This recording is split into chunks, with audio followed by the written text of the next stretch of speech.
ನನ್ನ ಹೆಸರು ಪುಟ್ರಾಜ್. ನಾನು 1ನೇ ತರಗತಿಯಲ್ಲಿ ಓದುತ್ತಿದ್ದೇನೆ.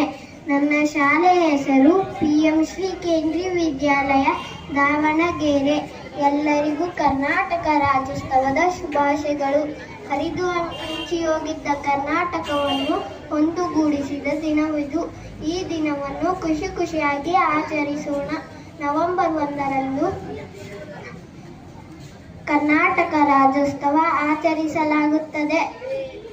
1956 ನವೆಂಬರ್ 1ರಂದು ಕನ್ನಡ ಮಾತನಾಡುವ ಜನರ ಪ್ರದೇಶಗಳನ್ನು ಒಟ್ಟಿಗೆ ಸೇರಿಸಿ ಮೈಸೂರು ರಾಜ್ಯ ಎಂದು ಕರೆಯಲಾಯಿತು. 1973 ನವೆಂಬರ್ 1ರಂದು ಮೈಸೂರು ರಾಜ್ಯಕ್ಕೆ ಕರ್ನಾಟಕ ಎಂದು ಕರೆಯಲಾಯಿತು. ಕರ್ನಾಟಕ ಧ್ವಜವು 2 ಬಣ್ಣಗಳಿಂದ ಕೂಡಿದೆ.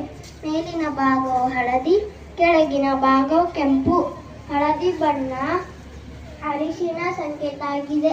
ಕೆಂಪು ಬಣ್ಣ ಕುಂಕುಮ ಸಂಕೇತ ಆಗಿದೆ. ಕನ್ನಡವೇ ಸತ್ಯ, ಕನ್ನಡವೇ ನಿತ್ಯ. ಜೈ ಕನ್ನಡಾಂಬೆ. ಧನ್ಯವಾದಗಳು.